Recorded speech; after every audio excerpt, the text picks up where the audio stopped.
I'm Sudipta Das, a principal engineer in AWS working on Amazon TimeStream. Today I'm going to talk about TimeStream, a brand new time series database offering that AWS has in its database umbrella. And I'm going to talk about how you can use TimeStream to derive real-time insights over petabytes of time series data. I'll provide an introduction to TimeStream, cover the key architectural concepts, the several integrations that TimeStream supports, and provide a glimpse of the performance and scale characteristics of TimeStream. Before I get started, I wanted to cover what exactly do we mean by time series data. It is the data that is which is a sequence of data points that's recorded over a time interval for measuring events that change over time. Where do we find time series data? It's across the board. In this slide, I'm specifically talking about IoT, DevOps, and app analytics, but the time series applications show across all industry segments and a variety of different applications. In IoT, for example, in manufacturing, you may want to collect motion, temperature, and such data from from the devices that are deployed on the factory floors. If you are in consumer IoT, you want to monitor things like your energy readings and etc. from your internet connected devices, for example, your thermostats and so on. In DevOps, you collect and you want to collect and analyze metrics such as CPU, memory, network, and so on, so that you can get an idea about how your entire fleet of servers are observing and how your changes are impacting your overall service. Application analytics also becomes a common use case where you want to track the click stream or you want to track the journey of a customer through your different phases of your application. Across these different application scenarios and industry segments, we see a common set of requirements that show up, which often make it challenging for many database systems. First, customers want to be able to derive real-time insights over large volumes of data that they are collecting. This translates to high throughput ingestion in a streaming fashion in a real time, as well as concurrent querying of this recently ingested data so that you can react as soon as you detect something that is of interest. Time series cardinality is another thing that comes up. Users or customers want to be able to track millions of devices emitting billions of time series and storing and analyzing trillions of data points. Applications evolve over time and so does the time series data that they track and store. So flexible schema evolution is a major ask, especially for distributed IoT scenarios where the actual sensors emitting the data may be spread out and it may take a while for the applications to get deployed. Enterprise-grade security, encryption, and access control are table stakes in the modern world where uh, really uh, everyone is really serious about the security and privacy aspects of the data. Another common challenge that shows up is dealing with burstiness of activity. Oftentimes, there are interesting events that happen that results in huge bursts in ingestion or your query volumes.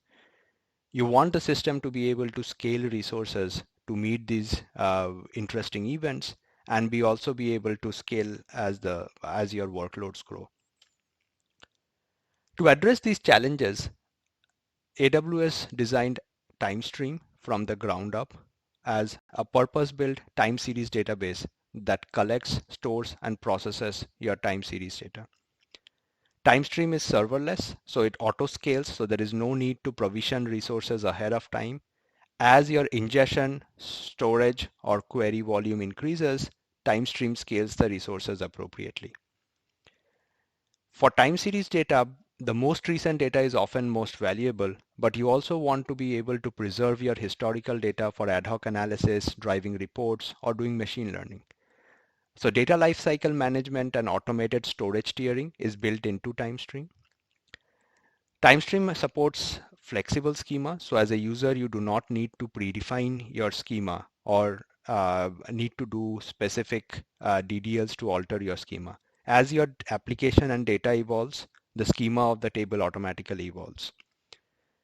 Even though data is tiered, it's always accessible to the users in a seamless fashion because TimeStream has an adaptive query engine that can intelligently identify where your data is in which storage tier and make the data accessible to your queries and have it always available at your fingertips to drive insights.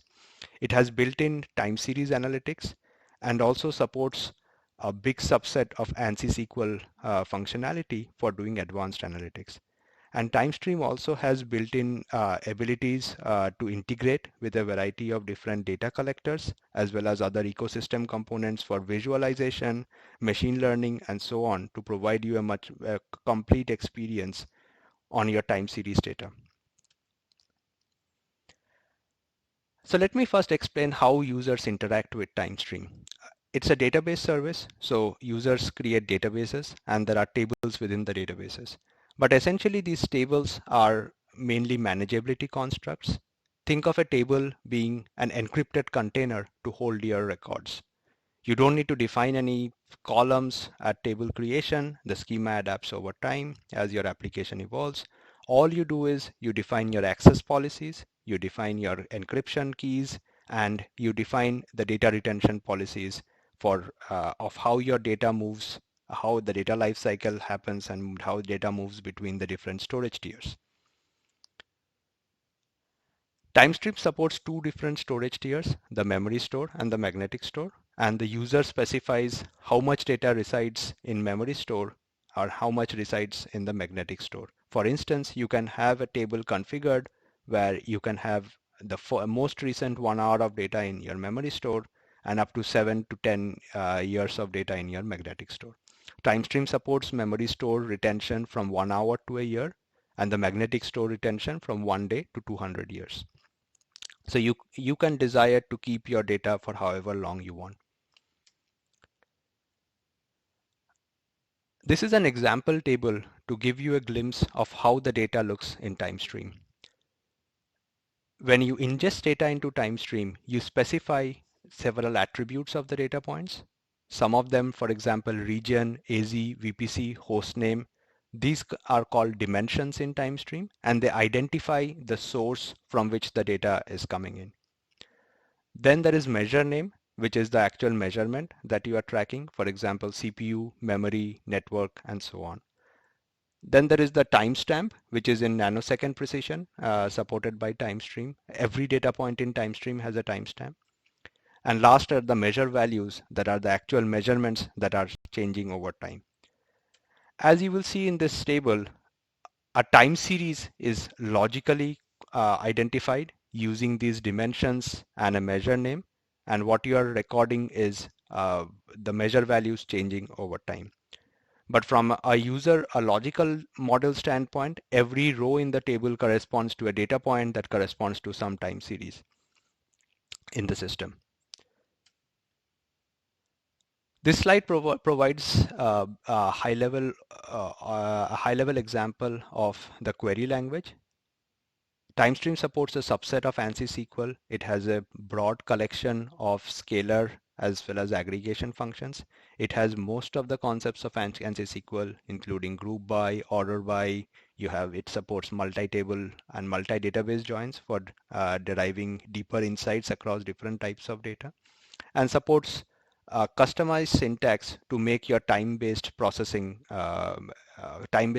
more effective, or your queries written for time-based processing more easier to write. For example, in this figure, in this query, we have special constructs like ago and bin, which are built in and are commonly used for time series use cases. This slide talks about a high-level architectural overview of TimeStream. TimeStream is built as a serverless cloud-native AWS technology.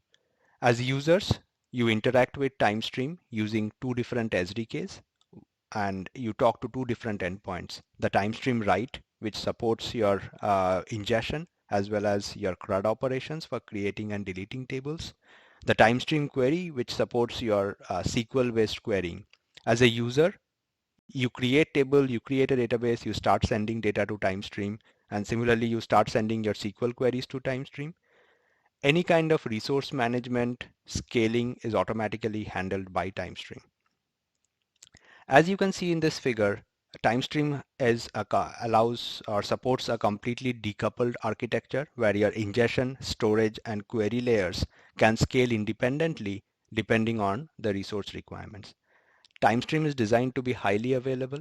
As of April 2021, we support our 99.99% availability SLA to make sure that your most business critical applications can be supported in TimeStream.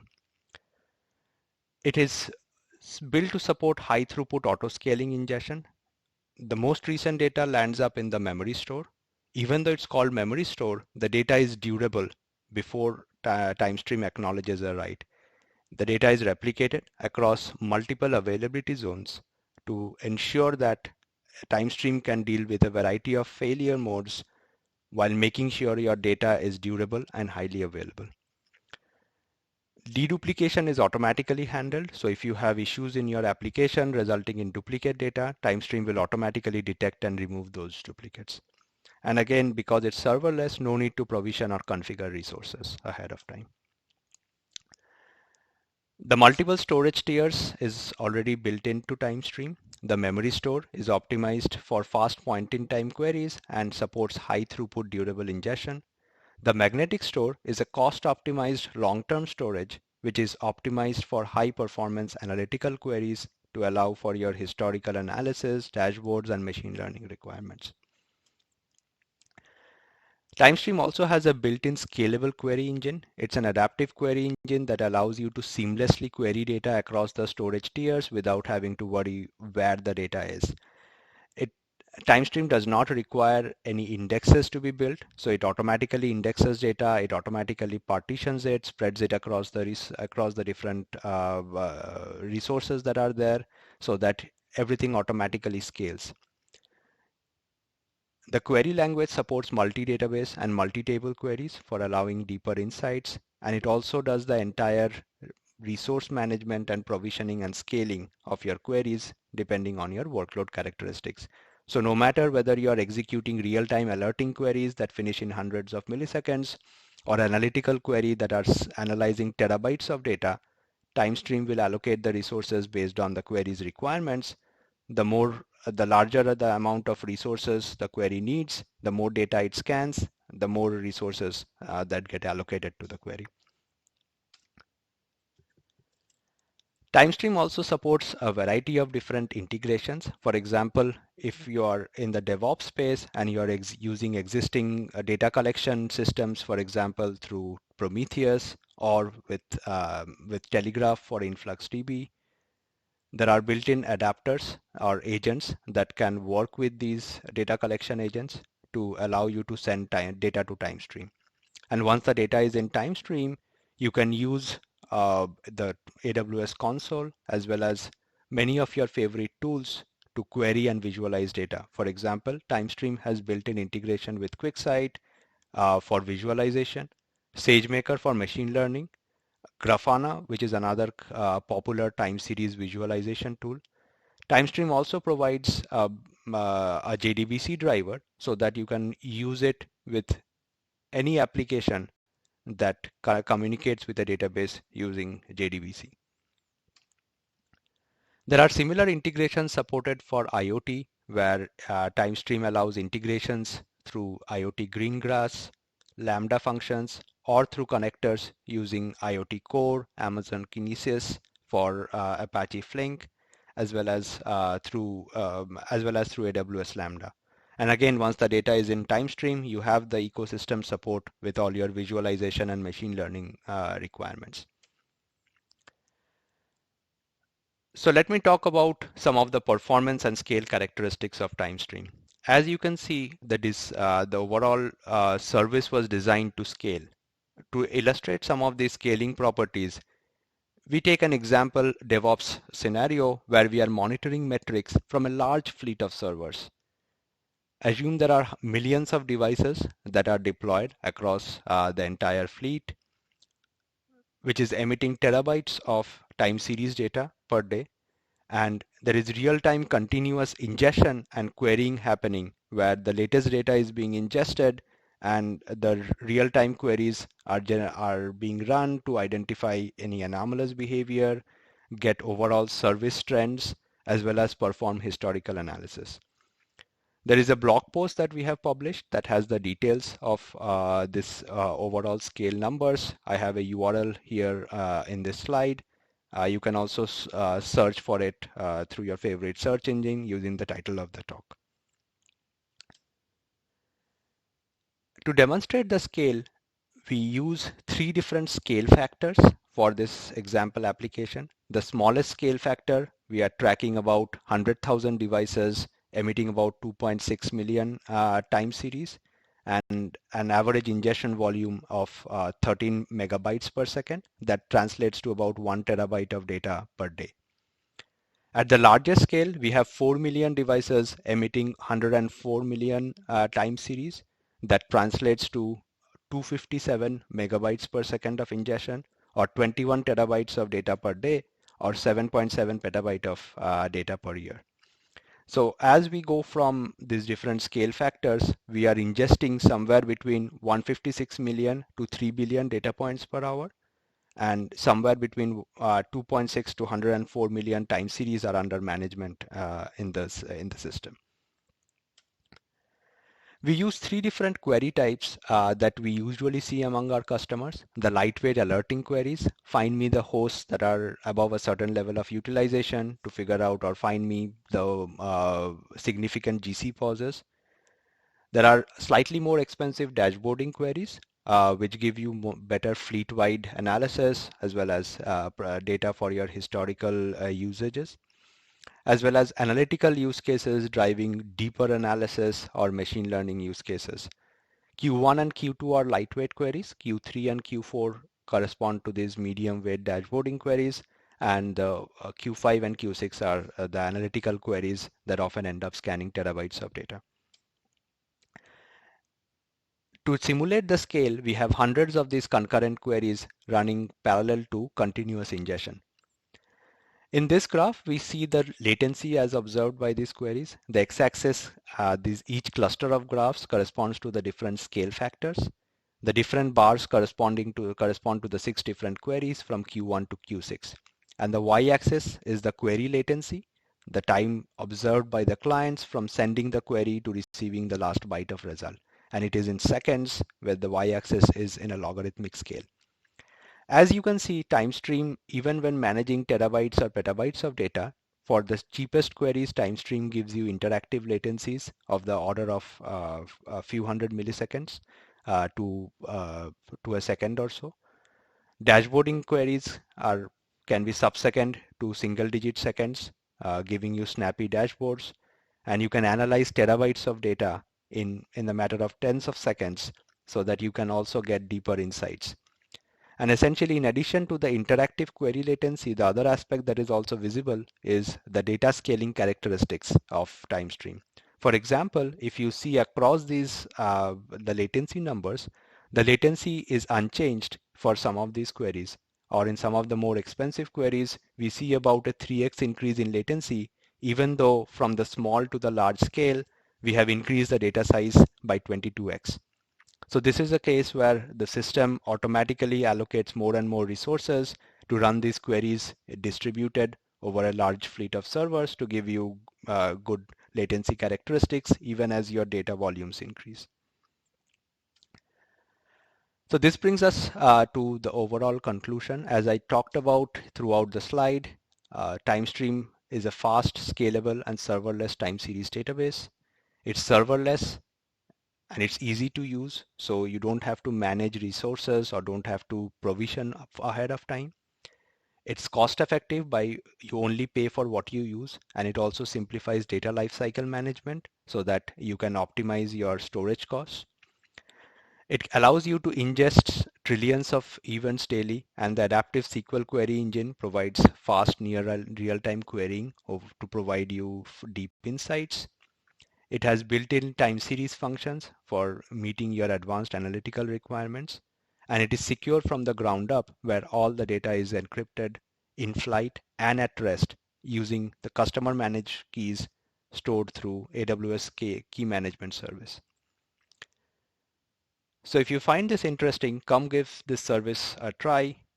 And I would be remiss if I don't mention we are also hiring. So if you are interested in helping us build this fast growing service, don't hesitate to reach out to us. Thank you very much for your attention.